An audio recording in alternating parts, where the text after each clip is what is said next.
Palakpak po para kay Jesus. Woohoo!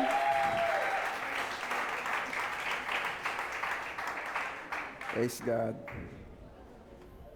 Good morning po. Gandang umaga. Ayan, good morning. Ako po ay masaya na makita kayo today. Ayan. Praise God. Okay. Bago ako magsimula, gusto mo nang batiin si Pastora Nika ng happy birthday. Happy birthday! Okay. At gusto ko ring batiin si Claude ng happy day. Yeah! Welcome back, Ken.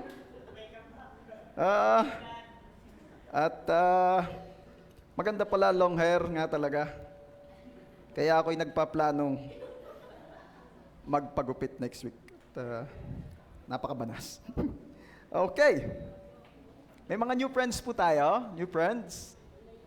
Na-welcome na ba kanina? During the... Okay. So, welcome po. Mark chapter 14, verse 3.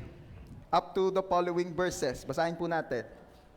Samantalang nasa Betanya si Jesus sa bahay ni Simon na Ketungen, alam niyo yung translation talaga sa Tagalog, minsan pag hindi nyo babasahin sa English, mapapaisip ka eh. Tingnan ninyo, di yan sa Tagalog, sa bahay ni Simon na Ketungen. Pero sa English po, ang nakalagay doon, ay si Simon, kung tatagalogin mo naman, ay si Simon na nagkaketong before. Yon.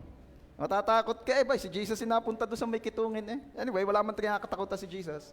So, ko lang makita ninyo medyo may kaibahan talaga yung translation sa Tagalog at sa English. Tuloy natin.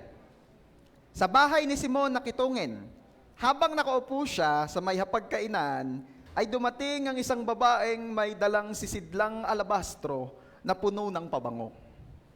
Mamahalin na pabangong ito na mula sa katas ng purong nardo. Mabango pala yun. Ako'y may tropa pangalay nardo. Binasag ng babae ang sisidlan at ibinuhos ang pabango sa ulo ni Jesus. Verse 4. Ngunit may ilan doong galit na nagsabi sa isa't isa, bakit sinayang ng ganyan ang pabango? Maaari sanang ipagbili ang pabangong iyan ng higit sa 300 denaryo at ipamigay sa mga dukha ang pinagbilihan. At kanilang pinagalitan ang babae. Ngunit sinabi ni Jesus, bakit ninyo siya ginugulo? Hayaan ninyo siya. Isang mabuting bagay ang ginawa niya sa akin. Lagi ninyong kasama ang mga dukha, at kapag nais ninyo, maaari ninyo silang gawa ng mabuti. Ngunit ako'y hindi ninyo laging makakasama. Ginawa niya ang kanyang makakaya, binuhusan na niya ako ng pabango bilang paghahanda sa aking libing. Tinitiyak ko sa inyo, saan man ipangaral ang ebanghelyo sa buong sanlibutan, sasabihin ang ginawa ng babaeng ito bilang pag-alaala sa kanya. Si Lord po mapagpala sa pagkabasa ng kanyang banal na salita. Ang title po ng i-share ko sa inyo ngayong umaga ay ang pabango sa sisidlang alabastro. Let's pray. Lord, salamat po sa biyaya na makapag-Sunday service. We praise you, we glorify your name, we honor and adore you, O God. We worship you. Truly, O Lord, you are worthy of all. You are worthy of our praise. You are worthy of our presence. You are worthy of our time. You are worthy na unahin. Salamat po sa biyaya at pribilehiyo na mai-worship ka. We ask forgiveness sa aming mga pagkukulang, sa aming mga kalabisan, sa lahat naming kamalian. Forgive us, O God, and cleanse us with your most precious blood, O Lord Jesus. Thank you, Lord, for the grace of forgiveness. We receive it in Jesus' name. Thank you, Lord Jesus, because you are our righteousness. Sa umagang ito, we pray na kung paanong tinuturuan niyo po kami ng mga nagdaang linggo, gayon din naman, higit pa po ang pagtuturo't pagkilos na iparanas niyo sa aming mga buhay. Dinededicate po namin sa inyo ang Sunday service na ito. Lord, kayo po ang magturo. Salamat po sa wisdom. And we are declaring your complete victory alone and the defeat of the enemy in Jesus' name. And we pray na wala pong ibang mataas, kundi ang tanging pangalan nyo lang po, Lord Jesus. To you alone, we entrust and dedicate everything. To you alone, all the glory and honor. Ito po ang aming prayer in Jesus' name. And everybody shout and say, Amen. The best puling palakpak para kay Jesus. Okay. Everybody say, ang pabango sa sisidlang alabastro. Ayan. Tagalog na Tagalog eh. Okay. Ano bang nangyari dun sa storyng binasa ko sa inyo kanina? Kung mapapansin po ninyo, ito daw po ang nangyari. Meron daw pong isang babae na bigla na lamang dumating sa lugar na kung saan naroroon si Jesus. Ito kasi set up eh. Si Simon, na dating nagkaketong, in-invite si Jesus sa bahay niya. At habang sila po ay naroroon at kumakain, dumating po ang isang babae. Hindi po siya napangalanan. Okay? Wala pong pangalan ng babaeng ito. Pastor, wala talagang pangalan, hindi na pinangalanan ng mga eyewitness, ng author, ng Book of Mark. At wag po kayong malilito, dahil baka akala ninyo, this woman is the same na babae in other Gospels like in Luke, in Matthew, and in John. Most specifically in John, kasi doon po binanggit talaga na yung naglagay ng oil or pabango kay Jesus was Mary, the sister of Martha and Lazarus. Okay? So this girl, ang makikita lang natin ditong description sa kanya, she's from Bethany. Kasi that time, si Jesus daw ay nasa Bitanya. At may babaeng dumating doon. Yun lang ang hint ng author. Yun lang ang hint ng mga eyewitness nung nangyari yon. At hindi rin po siya si Mary Magdalene. Dahil kaya nga sinabing Mary Magdalene or sa mas malinaw ay Mary of Magdalene. Si Mary of Magdalene po ay taga Magdala. Sa lugar na Magdala. Kasi dati po kasi walang ipilido. Kaya ang pangalan po ay idinudugtungan ng kung taga saan. Nagigets niya na? Halimbawa, Gladys of Galamay Amo. Ganun po dati. Okay?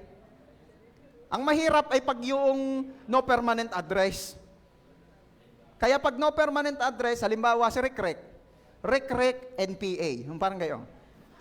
Kasi walang permanent address. Ano? Oh. Dahil di mo malaman kung taga-Aya, taga-Batangas City, taga-Ibaan. Di maintindihan eh. Ayun. Kaya po, yung Mary of Bethany ay Mariang taga-Betanya. Mary of Magdala, Maryng taga-Magdala. Ayan. Nakuha niyo na? Kaya anong tawag kay Jesus? Jesus of Nazareth. Yun. Di ba? Okay. Ano nangyari? Pagdating daw po ng babaeng ito, may dala-dala siyang sisidlang alabastro na puno ng pabango. Ano ba yung alabastro? Ano ba yung alabaster jar? Yung po yung kinanta kanina, hindi. Title lang yun ng kanta. Ano ba yung alabaster jar? Noon po kasing unang panahon, lalo na sa Middle East, ang lalagyan po nila ng oil or ng perfume ay yung alabaster jar. Yan. Yan daw po kasing alabaster. Yan daw po ay ang para yang marmol. Hindi siya talaga marmol, para siyang marmol. At siya po ay sagana sa Israel. Okay? At yan po ay ginagamit mostly na lagayan ng perfume or oil. At alam niyo po ba, sa Middle East po, uso po doon yung oil na perfume. Na perfume na oil. Ano ibig sabihin? 2-in-1. Bakit? Kasi po, alam naman natin ang setup, mapakainit po doon, kaya mahalaga po sa kanila ang langis. To moisturize their skin, diba? And their hair, etc. What else? At dahil napakainit po doon, given pa na ang kanila pong diet ay more on herbs and spices, Pag pinapawis, ay talagang lumalabos ang amoy sibuyas. At para makontra po yung hindi mga kanasa-nasang amoy, ay di kailangan nila ng matapang-tapang at mabango-bangong perfume.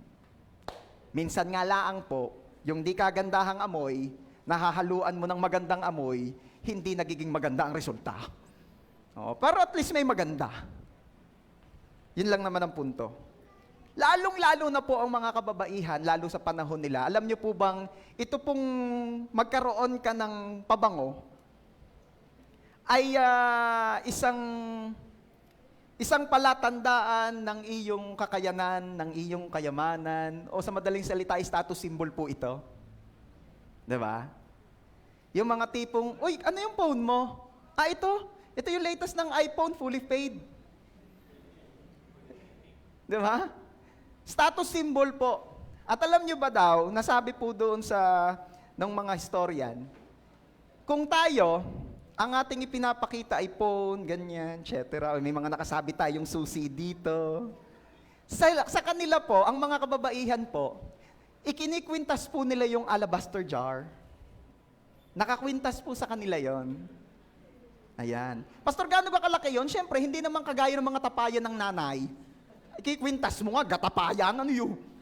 Siyempre naman yun yung kayang dalahin. Di rin naman siguro kasi laki ng 1.5.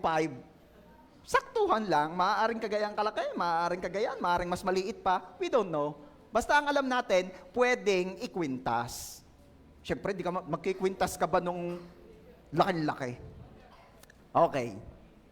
Sa madaling salita po, ito po yung isang kayamanan, lalo na sa mga kababaihan ng panahong iyon. At ano daw ang ginawa ng babae? Binasag ng babae ang sisidlan at ibinuhos ang pabango sa ulo ni Jesus. Kaya hindi po pwedeng hindi mapapansin ng mga naroroon kung ano nangyari. Bakit?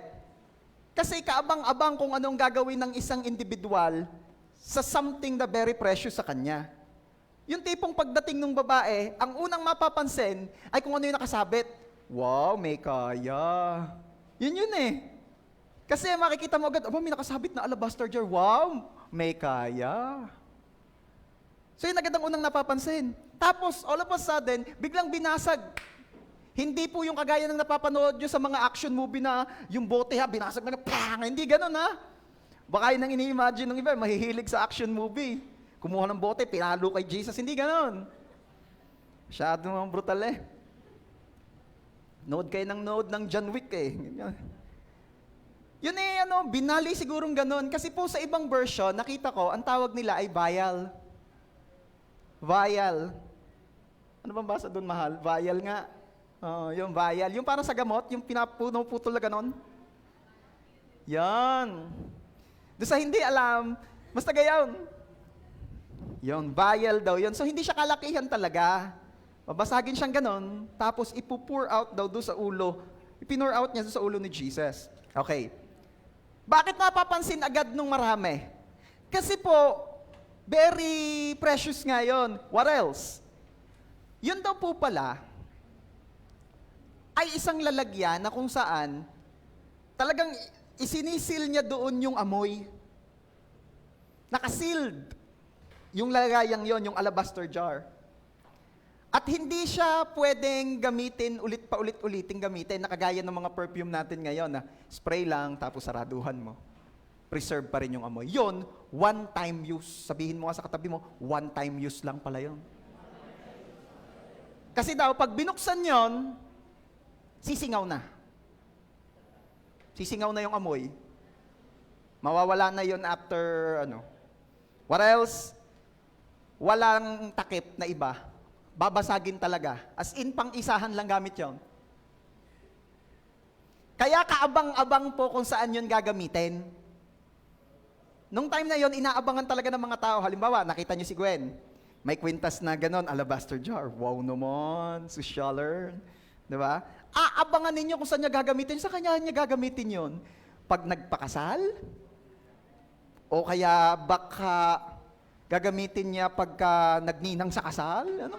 O kaya ay gagamitin niya pag nagninang sa kung sino mang kukuha sa kanyang kauna-unahan bilang ninang?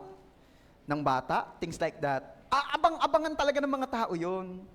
Kaya bantay na bantay ng mga tao at pansin na pansin pag ginamit. What else? Yung amoy daw, sobrang bango.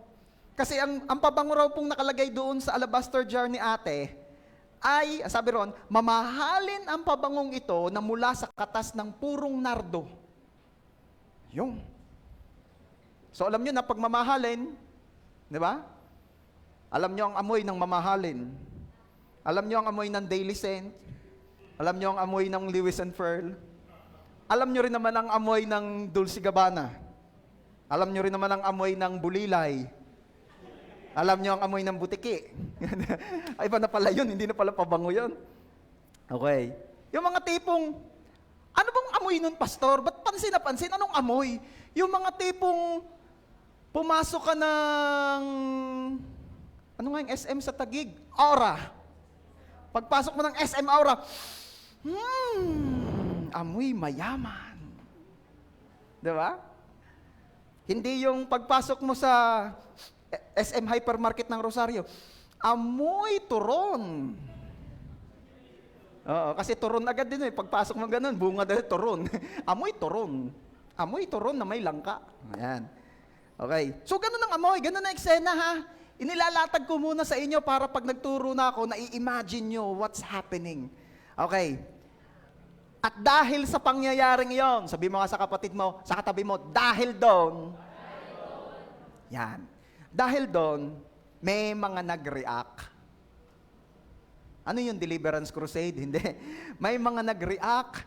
Eto sabi, may ilan doon. Everybody say, ilan doon. Di naman lahat eh. Ibig sabihin, ilan-ilan lang. May ilan doong galit na nagsabi sa isa't isa, bakit sinayang niya ng ganyan ng pabango? Oh, kasi kanina nung binasa mo, parang, bakit sinayang, ba't kaya sayang yun? O ngayon, nailatag ko sa inyo, nalaman nyo na kung bakit nanghihinayang yung mga tao. Kasi ang mahal-mahal, tingnan nyo pa sabi, maaari sanang ipagbili ang pabangong iyan ng higit sa 300 denaryo. 300 dinaries. Ano ba ibig sabihin nun? Kung ang conversion, paano ba conversion nun, pastor? Para hindi na kayo malito. Usual po, ang minimum wage po that time ay 1 denary per day. Ano ang minimum wage? 1 denary per day. So kung 300 denaries ang worth noon, almost 1 year na sweldo.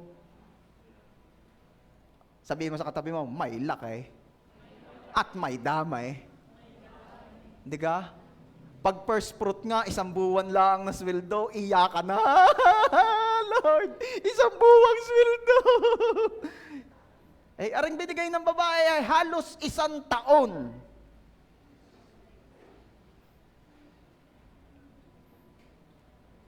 Ang daming nag-react. Ano nangyari? At kanilang pinagalitan ang babae. Sabihin mo nga sa katabi mo, partner, yung mga yun, maalam pa sa babae. Di ka? Napansin ko, maalam pa. Miski pag ibuhos niya yung isang buti ng Dulce Gabbana ng worth 5,000 plus doon sa kay Jesus, ano ko yung pakialam nyo? Hindi naman yun hiningi sa inyo. Hindi man ninakaw sa inyo. Di man ninyo. Ano sabi ni Jesus? Bakit ninyo siya ginugulo? Yan. Ang tingin pala ni Jesus, sa mga pansin ng pansin, sa mga gumagawa ng the best nila para kay Lord, ay mga nanggugulo.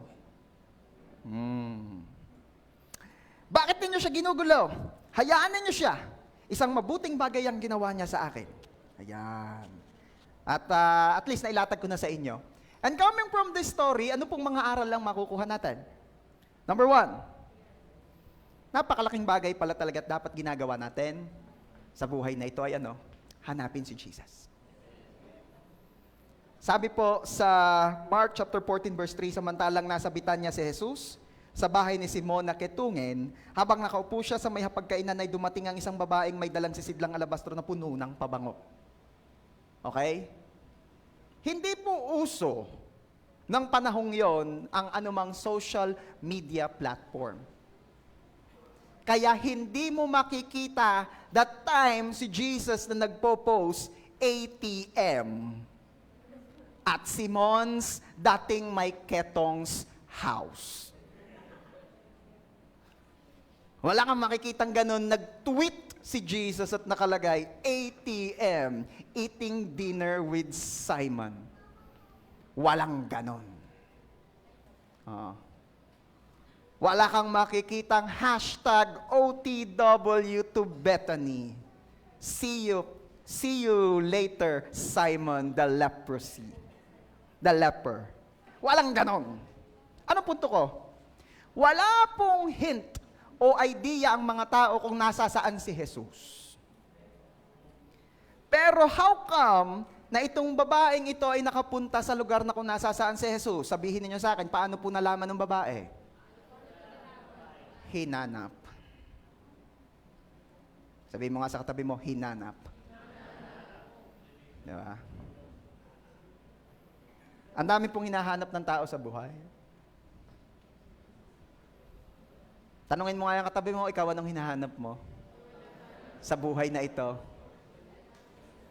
Di ba? Kaya ang ganda nung kanta eh. Yung kanta kay Lord, ikaw ang hinahanap ko sa buhay kong ito. Pag wala ka, ay di makontento. Di ba? Anong hinahanap mo? Maraming kabataan, umamin naman, lalo yung mga boys. Umamin, talaga nung unang attend, iba ang hanap? Iba ang hanap. Ang hanap ay, kung ano yung ipinangako nung nag-invite. Di ba? Sabi nung isa tama ka lang sa amin pag Sunday. Ano ka meron doon? Maraming chicks doon. Di yun ang hinanap. Umamin naman at nangumpisal naman yung nag-invite. Hindi ko ma-invite pag hindi gayon eh. O ina-invite mo naman, o di anong nangyari na? Biyaya naman po ng Lord, di si Lord nang hinahanap. Praise God. Bakit si Lord nang hinahanap? Nakatagpo na po sa church. Nakatagpo na.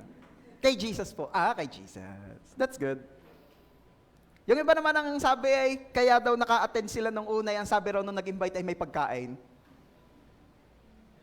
Ay may pagkain nga ga? Oo, bread at juice. Communion. At saka nagpapakain daw yung nag-invite. Wow. Sana all. Okay. Yung isa ang iniisip ay magpapakain daw yung binati kanina, yung may birthday. Baguhin nga natin yung kulturang yun. Mas gusto kong maiset na culture dito ay yung kapag merong may birthday, yung may birthday ang tinitreat. Tama ka? Maganda ka yan? Parang ayaw nyo na gayon. Parang hindi kayo nag-agree. Ngayon lang kayo hindi nag-amen eh. Ayan. Gayon. Kung sino yung may birthday, siya tinitreat. We're celebrating God's goodness in his or her life. Pag-celebrate ng birthday ay pagpapasalamat at pagpapasaya doon sa may okasyon o doon sa may birthday. Hindi yung pagpapalungkot dahil ang dami na naman ng gastos. Okay. Ang hanapin ay si Jesus. Natutuwa po ako doon sa babae kasi ang hinahanap niya ay si Jesus. Hindi siya naghahanap ng pagkakakitaan. Sabihin mo nga dyan sa katabi mo, hindi pagkakakitaan ang hinanap ng babae. Bakit ko nasabing hindi pagkakakitaan ang hinahanap ng babae? Gastos po ang hanap niya. Bihira yun. Sino rito yung may kakilala ka nagtanong sa iyo, Pargay, saan ka may alam na pagkakagastusan? Bihirang-bihira ang nagtatanong lagi. Pare, baka naman may alam ka dyan pagkakakitaan. Hello? Baka meron kang alam dyan sideline, kahit kaunti yan, kaysa naman ako nakatenga lang. Yun ang madalas.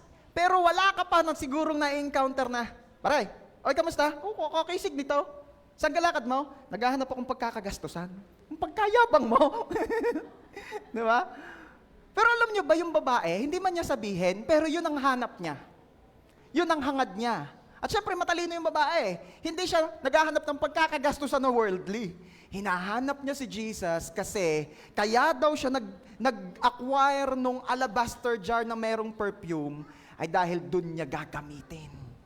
kay Jesus niya gagamitin. Ito na yung pinakamahalagang moment sa akin, kaya dito ko gagamitin. Or, pwede din naman, kasi wala naman doon sa story eh. Pwede din naman po, church, na talagang hanap niya si Jesus. At nung natagpuan na niya si Jesus, palibasay lagi niyang suot yung kanyang kwintas. Napagtanto niya nung nakita niya si Jesus, this is the greatest moment of my life. Gagamitin ko na ang aking pinakamahalaga kasi this is the greatest moment of my life. Sino po rito yung minsan mo nang naisip o naitanong, anong gagawin ko pag nakaharap ko na si Jesus? Ano kayang gagawin ko? Luluhod kaya ako? Tatayo kaya ako? Iiyak kaya ako? Sisigaw kaya ako? Ano kayang gagawin ko pag kaharap ko na ang aking Creator, ang lover of my soul, ang everything sa akin? Ano kayang gagawin? Nung nakita ko si Ken, ako'y napayapos hindi naman tuong matagal kung hindi nakita yan.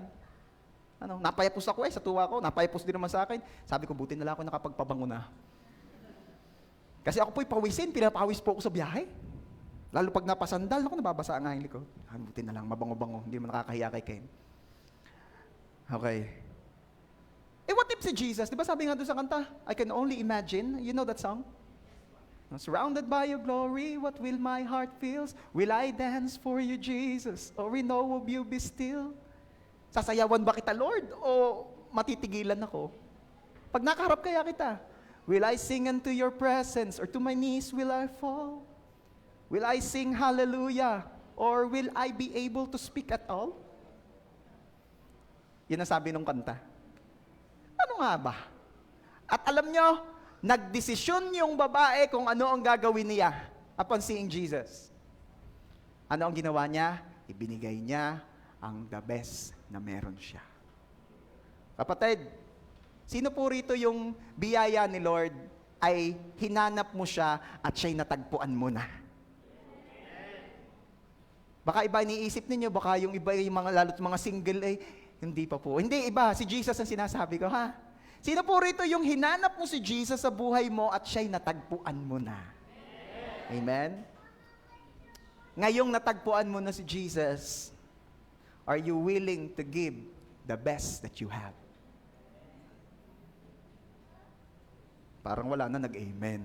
Tagalogin ko. Ngayong natagpuan mo na si Jesus, willing ka bang ibigay ang the best na meron ka? Sino nagsasabing amen? Pag sinabi mong you are willing to give the best for Jesus, it means the best time. Wala na nag-amen. The best efforts. The best that you have. Kaya natutuwa ako dun sa mga nag-church na talagang piling-pili ang isusuot kasi gusto niyang isuot ang kanyang the best. Diba? Tuwang-tuwa din naman ako doon sa talagang kahit dumadaan sa pagsubok ng pagpili, alin ang uunahin ko? Sino ang pipiliin ko? Si Jesus na nagsabing kayang magpalipat ng bundok o aring gabundok kong labahin? Grabe ang pamilian Obvious pa ba kung sinong pipiliin mo? Ay, wag kang ganyan. Merong iba, pinagpapalit si Jesus sa labahin. Pinagpapalit si Jesus sa hugasin. Pinagpapalit si Jesus sa piyestahan. Ay, tama na.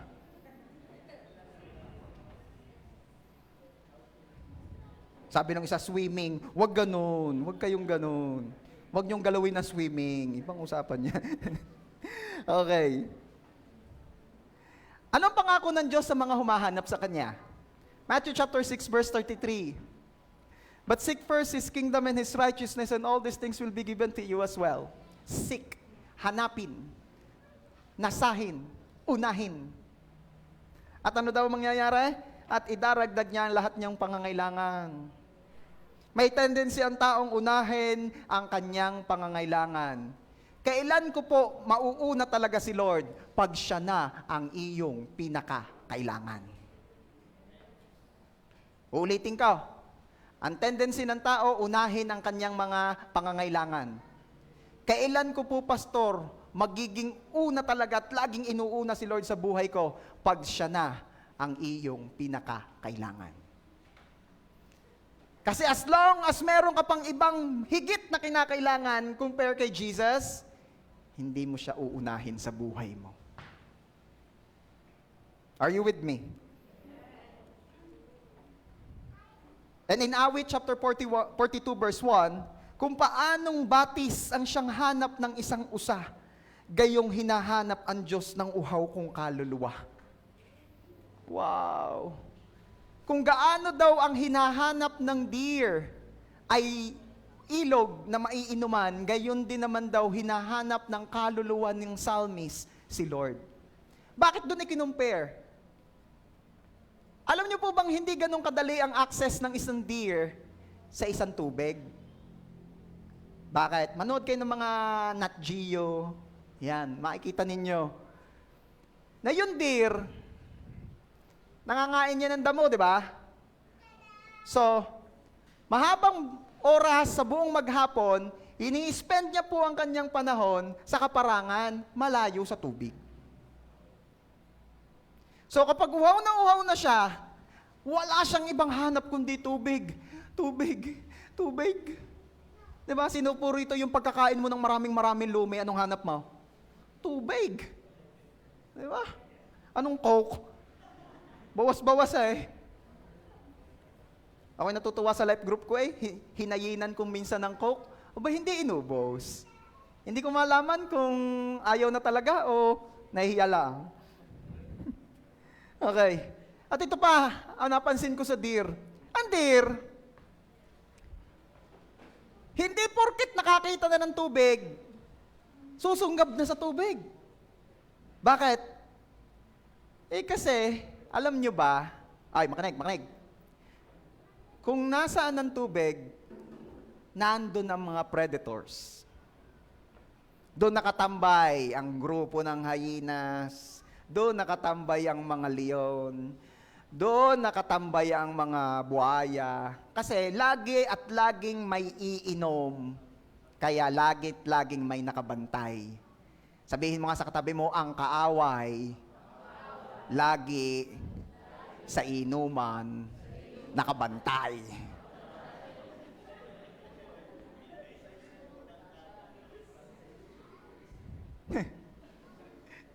Pastor, ba't biglang napapunta doon? Malay ko. Co-incident, co-accident, hindi ko alam. Basta yun ang alam ko. Kahit sa Nat Geo napapanood ko, ang kaaway laging sa inuman nakabantay. Kaya huwag kang magpapaparoon, huwag kang laging lalapit doon. Hi, hello lang. Alam niyo yung mga pinsan ko, kahit alam nilang pastor ako, minsan inaalok pa rin ako. Tatawagin pa akong pastor, Pastor! Shot muna! Talagang matitindi. Kababait. Alam ko naman ako'y binibiro lang dahil biyaya ng Lord na establish ko sa kanilang no. Eh di syempre, para naman hindi ako maka-open at hindi magmukhang KJ, anong sasagot ko? Gay, pisan! Kakahulas lang! Tawa na naman ng mga yun. Oh, siya nga, pisan! Nabarek ka. Hindi ko naman nabarek. Ay, alam niyo pala naman eh. Siya, dadampot na ako niyan kung ano ba yan. Hindi asaw? Hindi ha. Oh, yeah. Hindi ko man ini-snub. Pero hindi rin ako iinom. Anong punto? Okay lang makisama, huwag lang makisama. Sino ang nakabantay sa inuman? Kaaway. Naroon ng leon, naroon ng buhaya. Oo nga, Pastor, may kasama ako doon, buhaya sa pulutan na hindi ba pa yun? Okay. Yun daw pala ang humahanap kay Lord. Sabik na sabik. Tingnan mo nga yung katabi mo, kung mukhang sabik na sabik talaga sa presence ni Lord ngayong umaga. Wow, excited sa ituturo ng Diyos. Grabe, ano? Kung ikaw, kapatid, ay merong ganong excitement, yes, Sunday ulit, mag-church ako, you are blessed. Ikaw ay blessed. Hindi lahat ganon. Kasi yung iba, hay, linggo na naman, kung di lang nakakahiya kay pastor. Ako naman sinasadya ko, talagang hinihiya, talagang mahiya ka. Sa unay gayon, hanggang sa kay Lord na. Okay. Yung iba ang hanap ay blessings. Sabihin mo nga, yung iba Ang hanap ay blessings. At wala dito nun. Hindi ko pinasasabi sa inyo yan. Wala dito nun, kasi ikaw ang hanap mo si Lord. Pero sige nga, palakpakan mo si Lord, praise God. Kasi sa totoo lang, meron talagang ang hanap ay blessings. Aminin natin, amin ako, ha? Isa rin sa unang dahilan ko kung bakit ako lumapit kay Lord, gusto ko ma-bless. Guilty ako doon. Gusto ko ma-bless, kaya ako lumapit kay Lord. Ang nakakatuwa naman, yung blessing na hinahanap ko, si Lord ang natagpuan ko, and then blessings follow. Okay.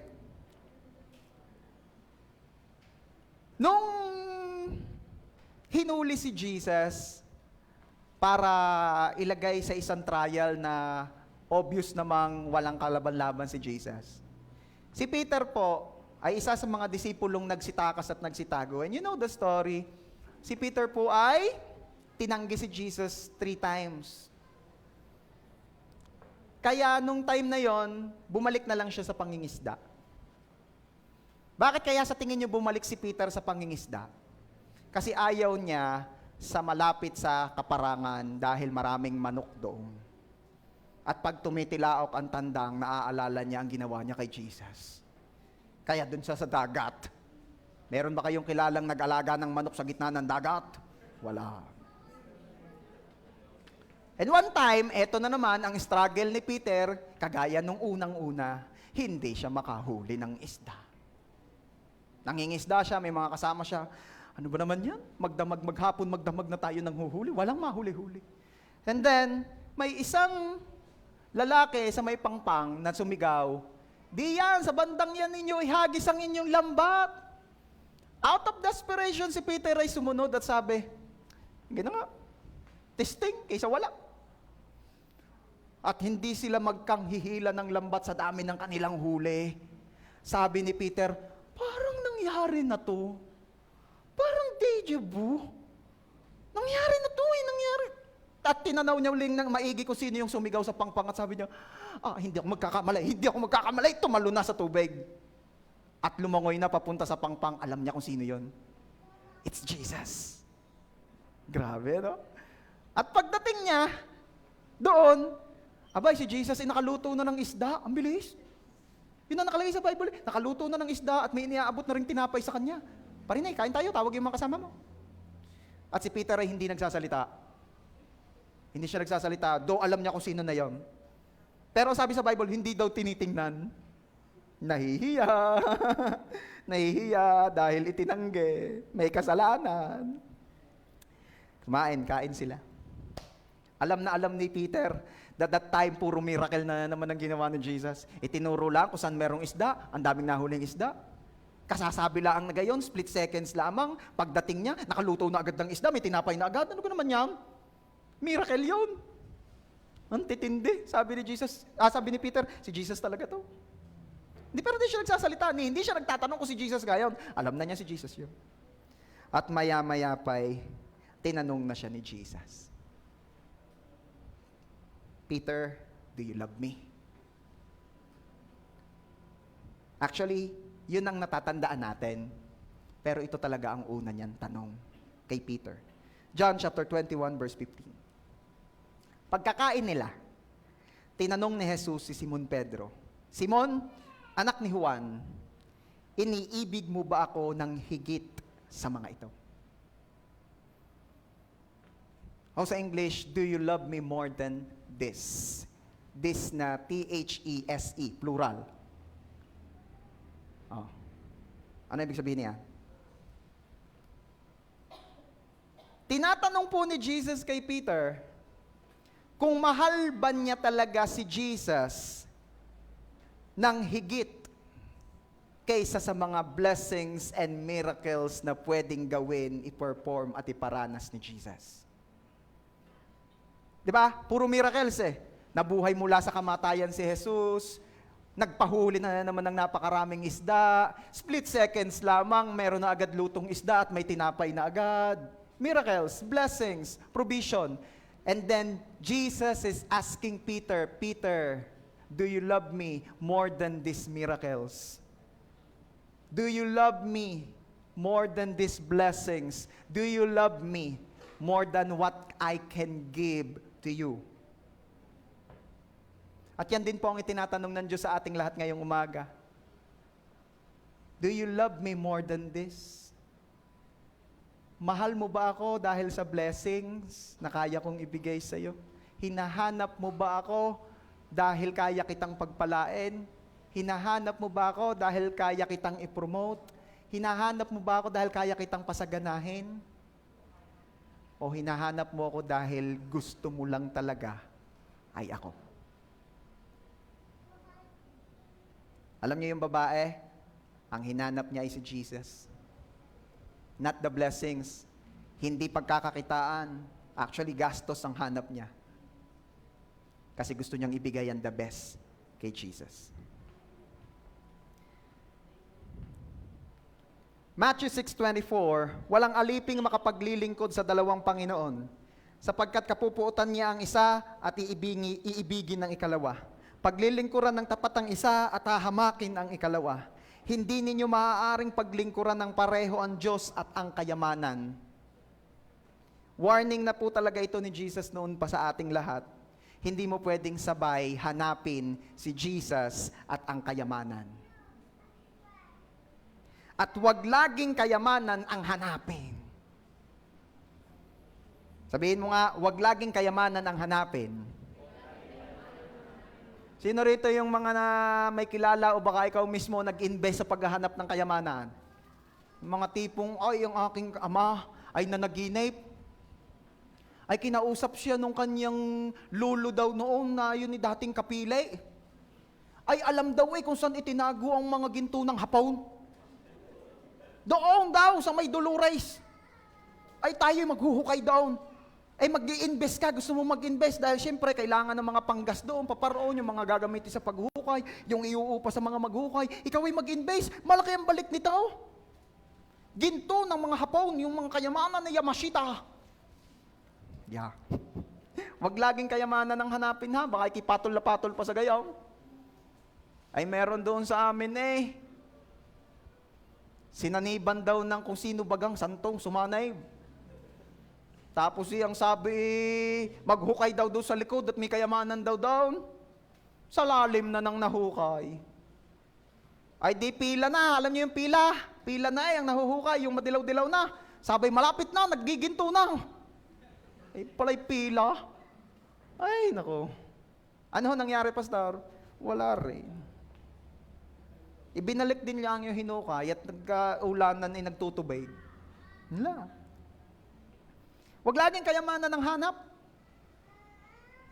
Meron ako ikukwento sa inyo. Meron pong isang anak na nakulong sa isang kasalanang ibinintang lang naman sa kanya. Ay big time yung nakabangga, ay di sa madaling salita ay talo siya. Pinagbintangan siya na siya ang nagnakaw ng asset ng kumpanya at tinago somewhere. Ay di napakulong. Nag-iisang anak at nag-iisa na lamang kasama sa buhay ng kanyang ama na farmer. Sabi mo nga sa katabi mo, farmer daw yung tatay. Ay ngayon ay tigil ang paghahanap buhay ng ama dahil hindi makapag-farm. Dahil nag-iisa, walang katulong. Nalulungkot yung anak. Ang ginawa po ng anak, sinabi sa mga pulis na doon sa loteng iyon nilang mag-ama, niya itinago ang mga kayamanan. Saan daw itinago? Doon sa lote. Doon itinagaw ang mga kayamanan. Sinabi nung anak doon sa mga pulis. Ay di kinabukasan ng mga pulis yagyag. Pinaghuhukay yung lote. At walang nakitang kayamanan. Alalang-alala yung tatay. Sabi ng tatay doon sa anak, nagpunta ang mga pulis dito Naghukay na naghukay, dito mo daw itinago ang kayamanan. Tunay gayon, wala naman sila nakita Sabi nung anak, tatay, wala naman talaga akong ninakaw na kayamanan Kaya walang nakatagong kayamanan diyan. Ba't mo sinabi yan? Ay para sila na magdukal ng lupa at nang itataniman nyo na lang. Para dukalin na ho nila at hukayan nila ang lupa. Para, para tataniman nyo na lang. Ano ang lesson? Wala lang. Di po. Ang daming gayon, ang daming gusto kayamanan, instant, naghahanap ng kayamanan. Si Jesus ang hanapin mo, kapatid. May sasabihin ako sa inyo, tandaan nyo ito ha.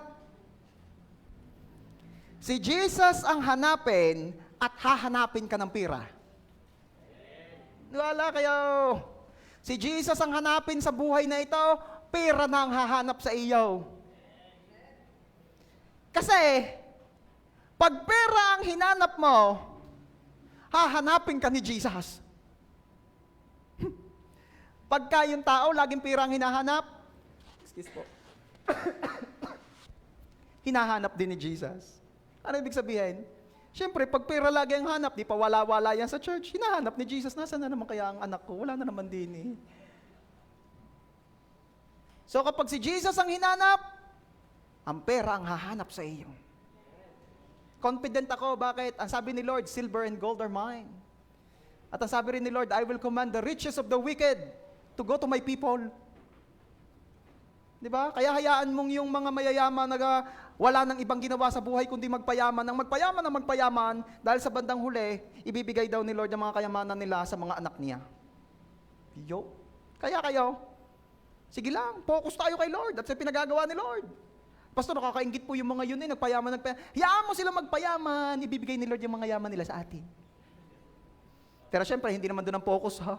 Baka naman sabihin mo doon sa kapitbahay mo, huwag ka na nga sumama sa akin sa church, magpayaman ka na lang. Hindi ganyan. Okay.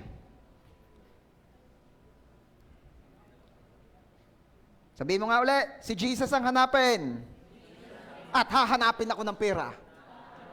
O, sabihin mo rin ha, huwag laging pera ang hanapin. Dahil hahanapin ako ni Jesus. Kung ako nga hinahanap kita pag wala ka, si Jesus pag naman. Hello? Sino ka naman ako? Eh, hinahanap kita napapaisip ako, nag-aalala ako sa'yo. At least si Claude, hindi na nag-aalala kasi nandito na si Ken. Yeah! Okay, life group ko, alam nyo na ha. Online tayo. Nandito na si Ken, kaya online lagi tayo ng life grouping. Huwag mo na pag face to face. Joke lang, joke lang. Life group pa tayo mamaya. Ayun naman siya. Okay, mamaya, wag na muna tayo mag-life group. Ako mami-birthday yan mamaya. Magandahan nyo. Okay. Proverbs chapter 8, verse 35. Pambihira, number 1 lang ako. Proverbs 8:35. When you find me, you find life. Real life. Si Jesus may sabi niyan. Basahin nga natin. 1, 2, 3, go. When you find me, you find life. Real life. Wow! Kaya wag kung ano-anong hanap. Hanapin mo si Jesus. Kasi pag natagpuan mo si Jesus, matatagpuan mo ang buhay. Ang tunay na buhay. Sino rito nagsasabing si Jesus ang kanyang buhay? Pumalakpak ng the best kay Lord. Come on.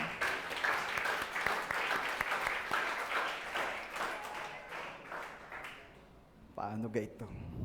Ay, number 1 lang Usapang-usapan na namin mag-asawang bibilisan Kaya nyo paga?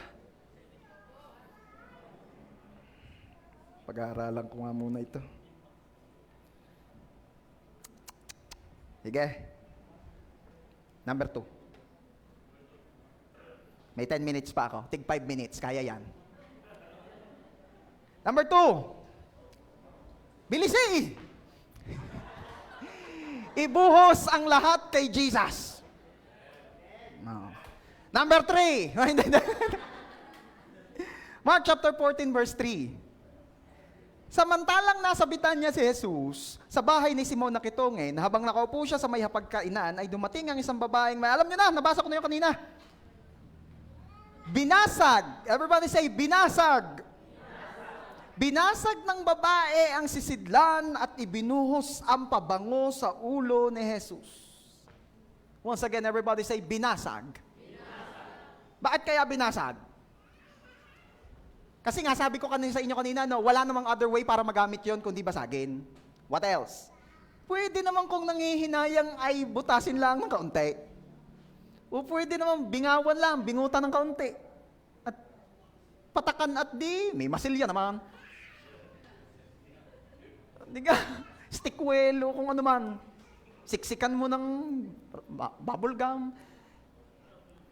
Pero ano nakita nyo? Binasag at binuhos. Everybody say, binasag at binuhos. Bakit? Kasi, todo na. Di ba sabi ko sa inyo, pag ginamit yung alabaster jar of perfume, ibig sabihin nun, yun ang best moment. Kasi one time use lang. At nung nakita nung babae si Jesus, nalaman na niya na this is the greatest moment of my life. At dahil nalaman, nakita, na-realize nung babae that this is the greatest moment of my life, itinodo na niya. Binasag ng babae ang sisidlan at ibinuhos ang pabango sa ulo ni Jesus. Anong lesson dyan? Ibuhos mo na lahat kay Jesus. Nakilala mo na rin lang si Lord, itodo mo na.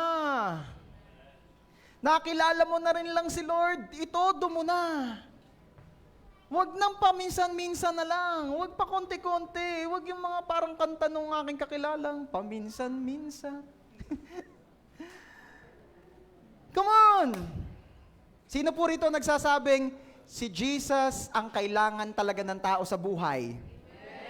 Todo mo na. Alam mo na pala eh.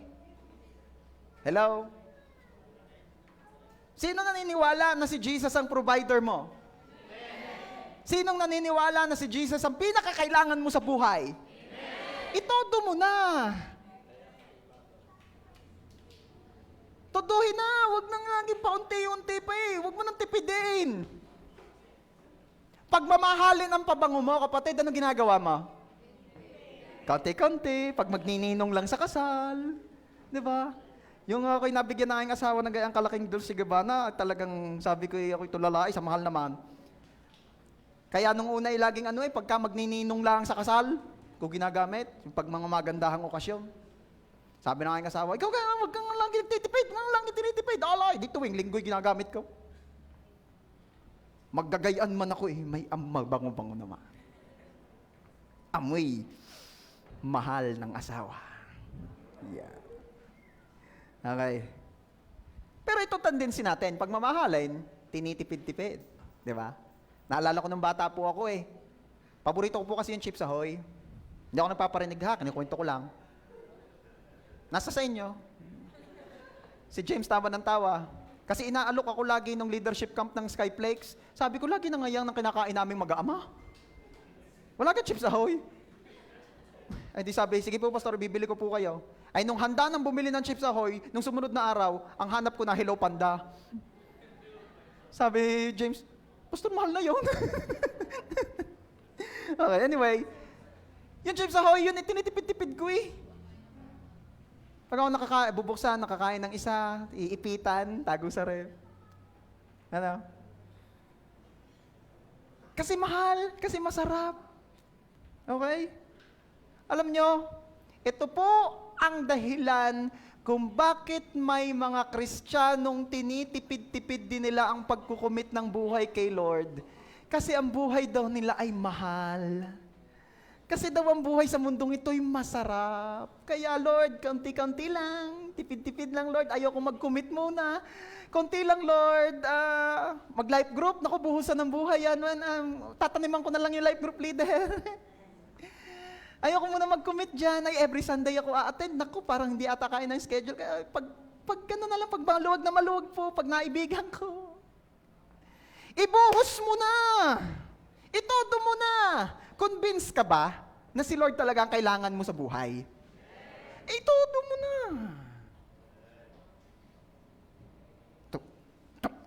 Todo mo na. Itodo mo na. Okay? Convince ka na rin lang Alam niyo yung babae, nung nakita niya si Jesus, kumbinsido na siya. Kaya sabi niya, di, hindi ko nagagamitin ang aking alabaster jar. Hindi na ako maghihintay na ako mag-asawa, hindi ko na hintay ng aking kasal, hindi ko na hihintayin yung mga sinasabi nila yung precious moment in life. Ito na ang precious moment in life, kao! Tutudo ko na! Wala na, hindi ko natitirhaan. Sabi ni Jesus, tama ang iyong ginagawa, anak. Tuduhe.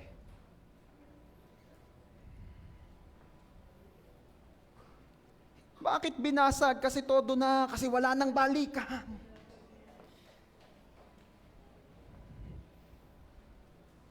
Everybody say basag. Isa pa.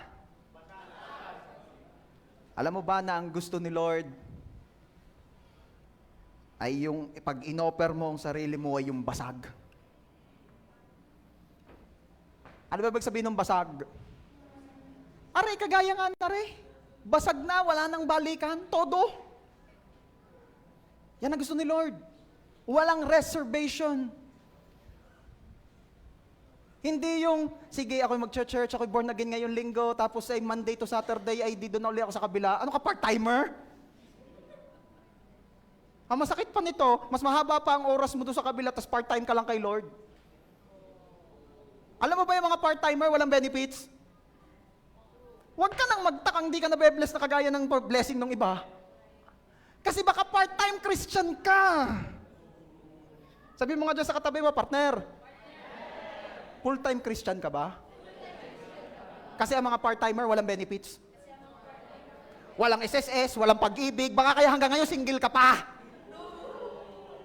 Kasi baka full-time, baka part-timer Christian ka, wala kang benefits, wala kang pag-ibig. Baka kaya wala ka pang bahay kasi part-time Christian ka kasi yung may pag-ibig, may pabahay. May car loan, may pakotse, baka wala ka pang sasakyan. Kasi part-time Christian ka. Sabihin mo nga dyan sa katabi mo, partner, paano ka mag-apply ng full-time? Anong full-time? Magpapastor ka na? Hindi, bishop na agad. Ah, hindi pwede. Isa lang ang bishop. Mahirap yun. Ay,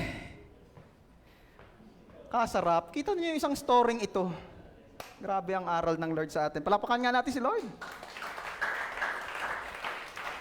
Gusto ni Lord, pag lumapit ka at nag-offer ka ng sarili natin, tayo ha, hindi mo na ako exempted eh, basag.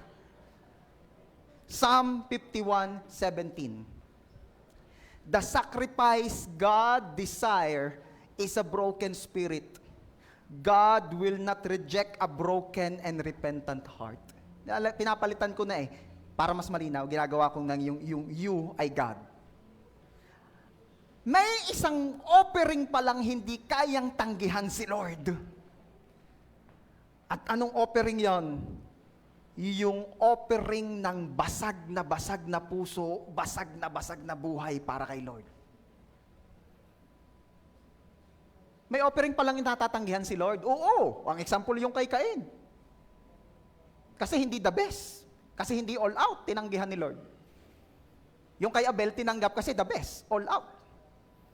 Ano pa raw, ang isang hindi kayang tanggihan ni Lord? Yung basag. Yung buhay na all out, yung buhay na binasag na yung bote ng alabaster jar ng buhay niya at sinabi, ibubuhos ko na, todohan na, wala nang balikan. Sama ang pataw. Sama ang kapital. Hello?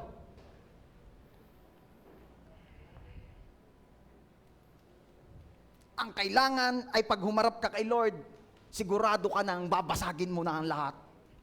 All out. Walang tira, walang balikan. Bakit? Kasi pag humarap kang buo, babasagin ka. Magkusa ka na.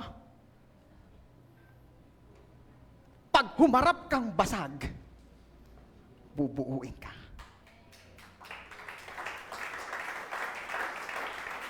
Nako, ang dami ko na pong na-witness na ganito.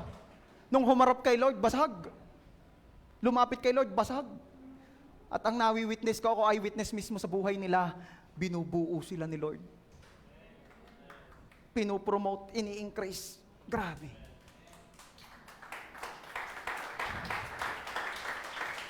Kaya kung lalapit na rin lang tayo kay Lord, magpabasag ka na. Kasi kapag lalapit ka kay Lord ng buo, mahirapan ka. Lalapit ka kay Lord ng ang alabaster jar ng buhay mo ay hindi pa basag. Uunti-untiin mo, Lord, pa isa-isang tulo lang ha, mahal eh. Mahirapan ka. Matthew 16:24. Pagkatapos ay sinabi ni Jesus sa kanyang mga alagad, kung ang sino man ay nagnanais sumunod sa akin, talikuran niya ang kanyang sarili. Yan na, binabasag na. Pasanin ang kanyang cross, yan, bangas na. At sumunod sa akin. Sapagkat sino mang nagnanais magligtas ng kanyang buhay ay mawawalan nito.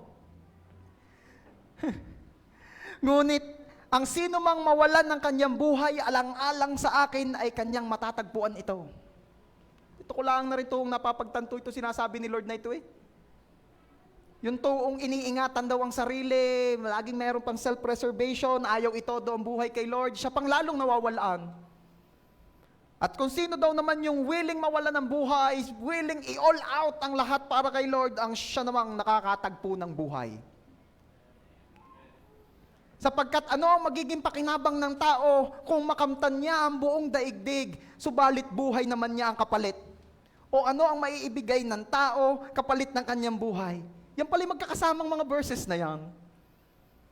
Sapagkat darating ang anak ng tao na kasama ang kanyang mga anghel sa kalwalhatian ng kanyang ama at gagantihan niya ang lahat ng tao ayon sa kanilang ginawa.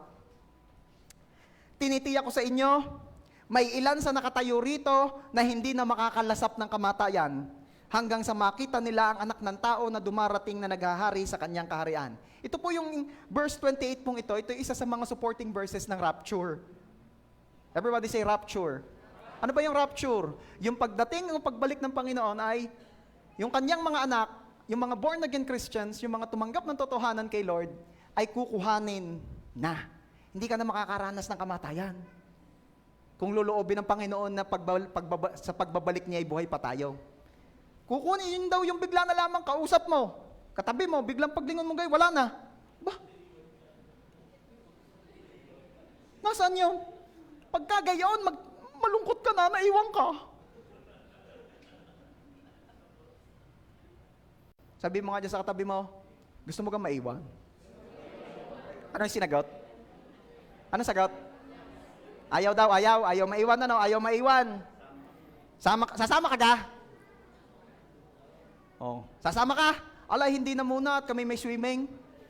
Sumunod na linggo, sasama ka? Ala, hindi na muna at may mag-aalaga ng ano. Sasama ka? Alay, wag na muna itong magbabantay. Ay, nung nag-rapture si Jesus na nagtatanong, sasama ka? Sasama na po ako. Ay, wala, magbabantay di yan. Sinasabi eh. Sabihin mo nga uli. Sa katabi mo, sasama ka ka? Ano sagot? Oh. Tingnan nyo. Rego. Bakit ko yan sinasabi sa inyo?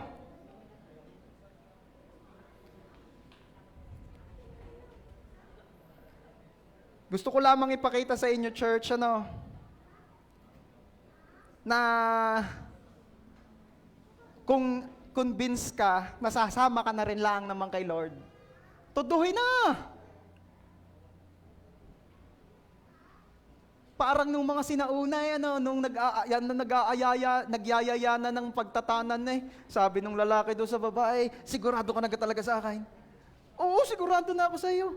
Dala na lahat ng gamit. Sige, tay, may naiwan pa ako. Akala ko sigurado ka na. Ala, nagsigurado na ako. Baka ako iwan mo, di ako may damit pa sa amin pagbalik ko. Nye. Tuduhin na. Convince ka ba talaga kay Lord? Todo mo na. Wala nang self-preservation. Anong sabi ni Jesus doon sa mga nang-aaway sa babae? Sabi ng mga nang-aaway sa babae, sayang ang pabango yan isang taong sweldo na kung yan pinagbili, may itulong sa mahihirap.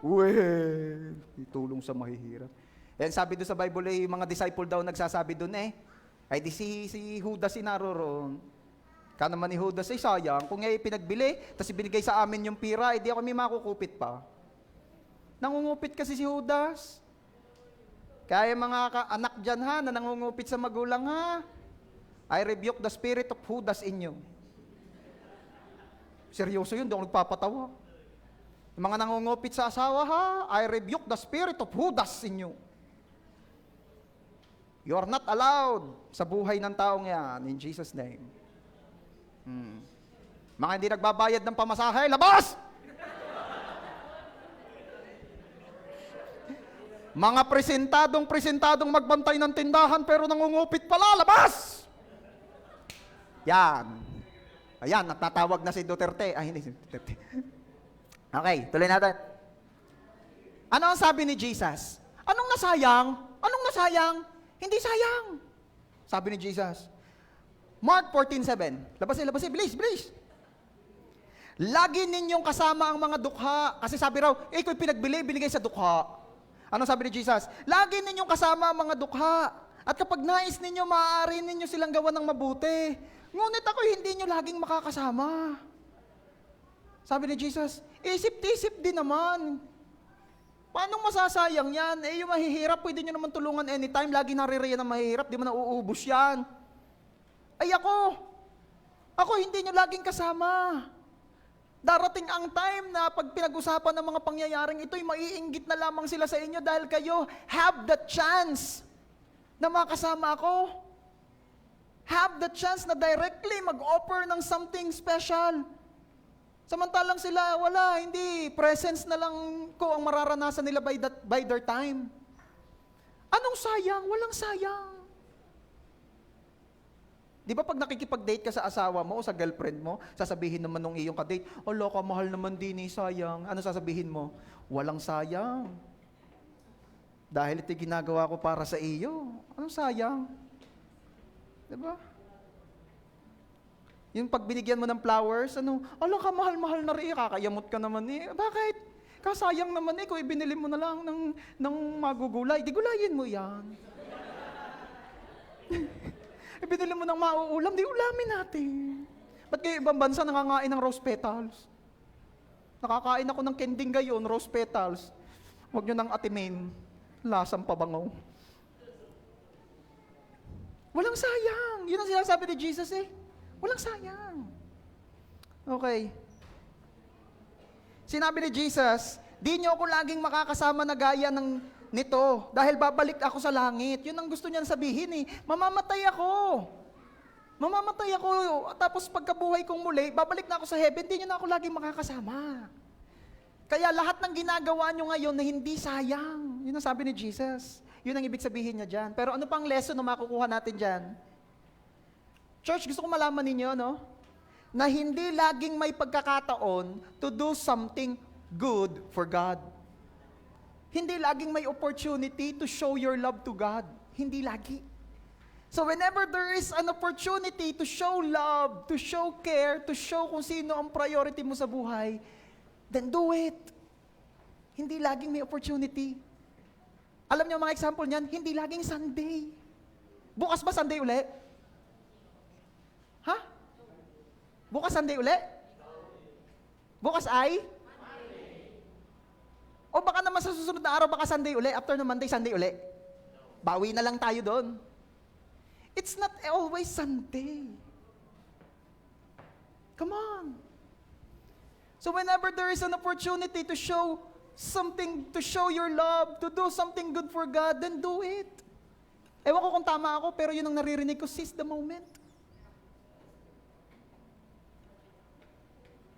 Napaka-bless natin, malapit tayo. Alala ko si Jaisel eh, pag nasa Manila, paano ba naman? Kagusto namang umatindi eh. Nasa Manila eh.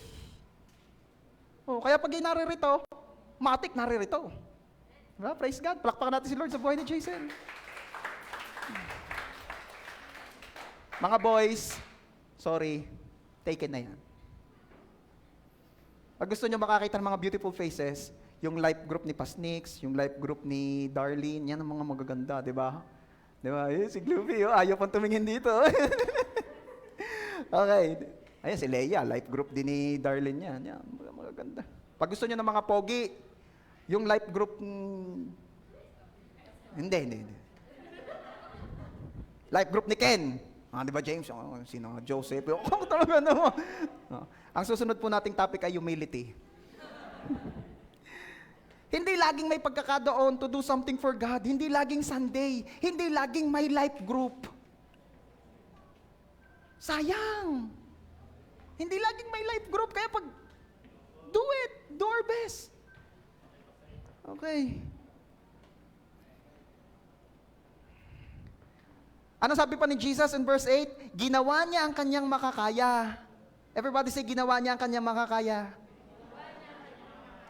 Binuhusan na niya ako ng pabango bilang paghahanda sa aking libing. Alam ni Jesus, listen to this. Ito ang nakita ko dyan eh. Alam ni Jesus kung ginagawa na talaga natin ang ating makakaya. Alam ni Jesus if we're doing our best or we're settling for less. Hindi ko alam. Hindi alam ng life group leader mo. Hindi alam ng mga taong nakapaligid sa iyo. Pero alam ng Diyos if you're doing your best. Ito lagi kong pinapaalala sa worship team. Do your best. Give your best. Because God deserves the best. At kahit tayo man din, let's do our best. Kaya pag sinabi, 9 ang service, 9 tayo dumating, huwag na kayo gumaya kay pastor. Ako'y lagi na lang napapaalalahanan ng Diyos dito, wala man akong magawa eh. Dahil kahit itanong ninyo sa amin, alas 8 pa lang, gayak na ako. Ang aking mga anak, kababait, nakipaghabulan pa eh. Liliguan eh, saka patatakbo eh. Come on, Elise, let's take a bath na. No, I like it. Ganyan. Anyway, lalaki rin naman ng mga batang yan at kami makakaaga na rin in Jesus' mighty conquering name. Okay. Alam ni Jesus pag best ang binibigay mo, hindi mo mabobola si Lord. So let's do and give our best. Amen? Bakit we need to give and do our best for God? Kasi lastly, number 3, walang sayang kapag para kay Jesus. Ngunit may ilan doong galit na nagsabi sa isa't isa, bakit sinayang ng ganyan ang pabango? Maaari sanang ipagbili ang pabangong iyan ng higit sa 300 denaryo at ipamigay sa mga dukha na pinagbilhan at kanilang pinagalitan ng babae. Binibilisan ko na ha. Ngunit sinabi ni Jesus, bakit ninyo siya ginugulo? Hayaan ninyo siya, isang mabuting bagay ang ginawa niya sa akin. May mga bagay pala talaga na hindi maganda sa tingin ng iba. Yung kahit alam mong ginagawa mo'y maganda at alam mo ang ginagawa mo'y para kay Lord, para sa iba, lalo sa mga hindi nakakaunawa, ang tingin nila hindi maganda yun.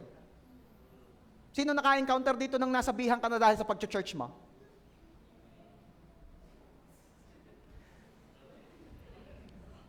Di ba?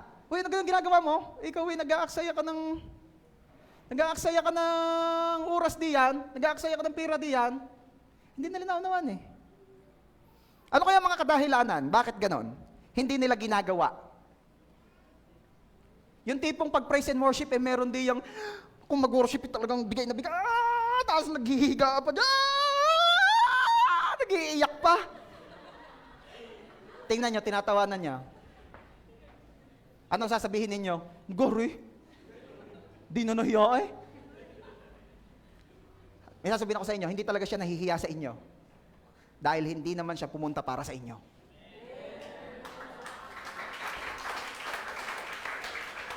Yung ikaw ay naaasiwa dahil nakita mo, pag the-worship may nag-iiyak pa, tuluan luha, talagang pahid pa. At sasabihin, tunay namang rin na may kala mo na may di nagkakasala. Alam mo kaya kaganyan? Kasi hindi mo yun ginagawa. Kasi yung nagwo-worship na yun, all out yun. Eh ikaw, may reservation ka, ayaw mo masisira ang mascara. Ayaw ko malalaglag ang pilik ko. Yung iba, Lord, here I am, take me! At sabi mo naman, sige nga Lord, kunin mo na yan, itunay naman. Kaya ka ganyan, kasi hindi ka ganon. Kasi hindi ka makapagtaas ng kamay, kasi sabi mo, hindi ko nabunot lahat. Ba't ka nag-sleeveless?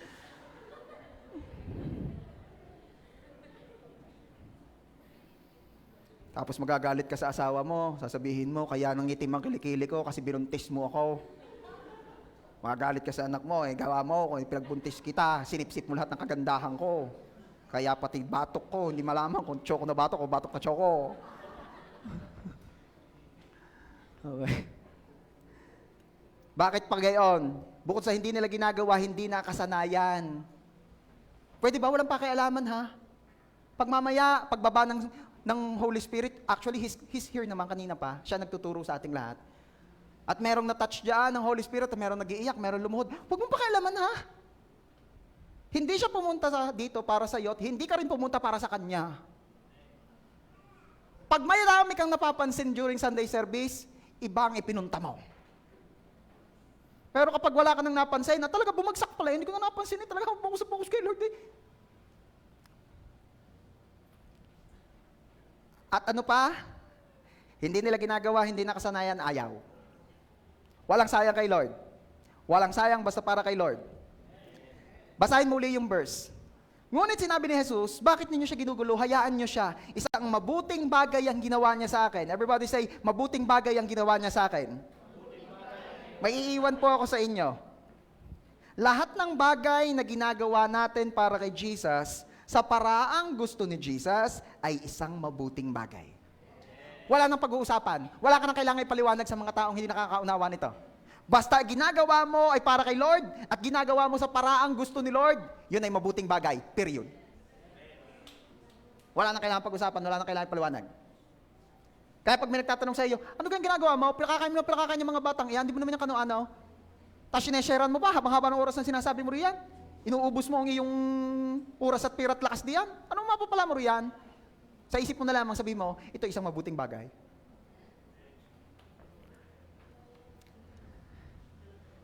Alam niyo kung bakit walang sayang kapag para kay Jesus? Kasi ayaw ni Jesus nang may nasasayang. Kaya lahat ng gagawin at ibibigay natin kay Jesus hindi masasayang. Bakit? Kasi ayaw ni Jesus, siyang number 1 na ayaw nang may nasasayang. John chapter 6 verse 12. Nung pinarami ang tinapay at isda, nakakain ng lahat hanggang sa nabusog. Ano ang instruction ni Jesus?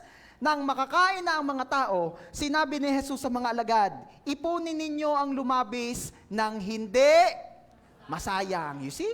Ayaw ni Jesus na may nasasayang. Kaya kung yung iba ay ayaw mag-all out kay Lord kasi baka masayang, maniwala ka sa akin, walang masasayang dahil si Jesus mismo ayaw nang may nasasayang. Hindi sasayangin ni Lord ang buhay mo. Kay Lord walang sayang. Even the pains, even the disappointments, even the fears noong una, even the struggles, lahat yan, walang sayang. Gagamitin niya yan sa ikabubuti ng mga umiibig sa Kanya. Amen. Kung ayaw ni Jesus nang may nasasayang, buhay pa ba naman natin na ino-offer sa Kanya ang sayangin niya? For sure hindi. Matthew 25:40, sasabihin ng hari, tandaan ninyo, ang gawin ninyong ito sa mga pinakahamak sa mga kapatid kong ito, sa akin ninyo ito ginagawa. Lahat ng ginagawa mo, itinutulong mo, hindi yan masasayang kasi lahat ng ginagawa mo sa kapwa mo ay ginagawa mo para kay Lord. Colossians 3:23-24. Ano man ang inyong ginagawa, gawin ninyo ng buong puso na parang sa Panginoon kayo naglilingkod at hindi sa tao. Para iwas disappointment, para di ka mawalan ng gana sa paggawa ng mabuti sa kapwa mo, always think that you're doing it for God and not for men. Kailan nasasayang? Kapag mali na ang thinking. Nasasayang ang lahat ng ibinigay at effort sa time, etc. mo, kapag ginagawa mo na yun para sa tao. May posibilidad na masayang. Pero as long as you're doing it for God and not for man, walang masasayang diyan. And I will end up with this verse, 1 Corinthians chapter 15 verse 58. Kaya nga, mga minamahal kong kapatid, magpakatatag kayo at huwag matinag. Maging masipag kayo palagi sa paglilingkod sa Panginoon dahil alam ninyong hindi masasayang ang inyong pagpapagal para sa Kanya. Church, walang sayang pag para kay Jesus. Sino po rito nagsasabi na yung oras niya ngayong umaga ay hindi nasayang kasi binigay niya para kay Jesus? I want you to stand up, please. Come on, tayo tayo. Palakpakan mo ng the best si Jesus. Yung the best na palakpak para kay Lord. Thank you, God. Thank you, Lord. Alam namin, Panginoon, na lahat ng aming ginagawang ito will not be in vain.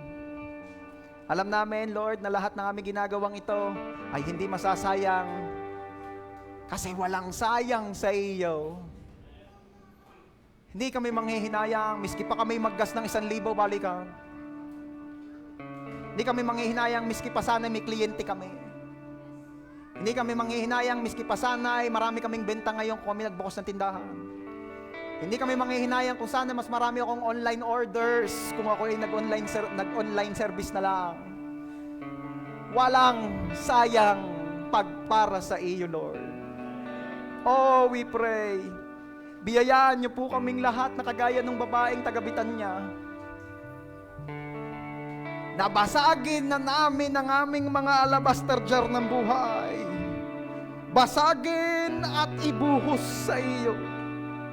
Though hindi naman talagang perfect, though hindi naman talagang ka-over-over, though hindi naman talaga maganda, hindi naman talaga malinis, hindi naman talaga kaaya-aya. Here we are, Lord. We're offering our lives to you. Use us for your glory. Use us for your glory. Use us for your glory. Let's worship the Lord. This alabaster jar is all I have of worth.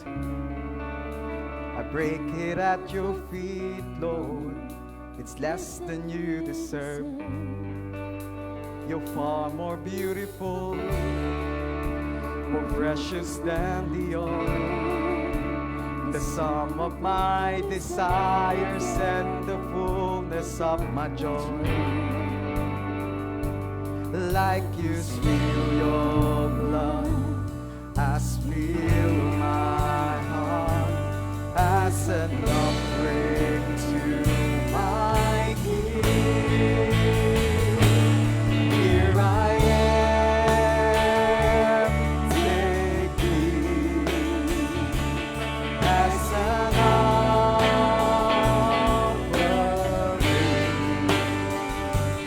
Here I am, giving every heartbeat for your glory. Take me. Come on, church. Worship the Lord. Let this song be your personal prayer to Him today. As we sing, the sign that I have left is all I have of worth. I lay it at your feet, Lord. It's less than you deserve. And though I've little strength, and though my days are few, you gave your life for me, so I will live my life for you. Come on. Like you spill your blood, I spill my heart as an offering to my King. Here I am, take me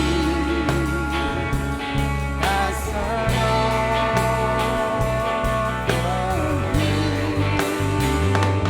Here I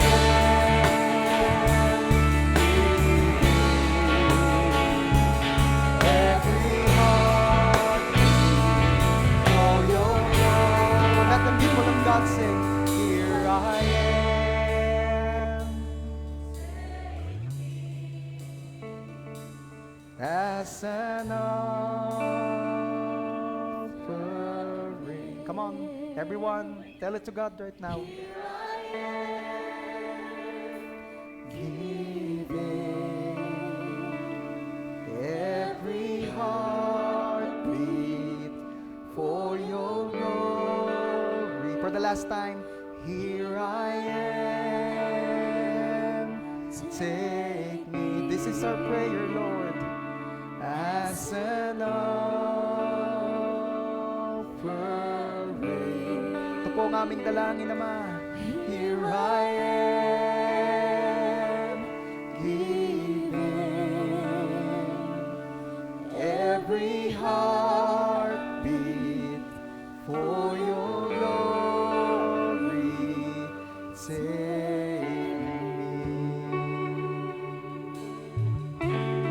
This is our prayer. In Jesus' name, Amen. Amen. Palakpakan po natin si Lord. Makakaupo na po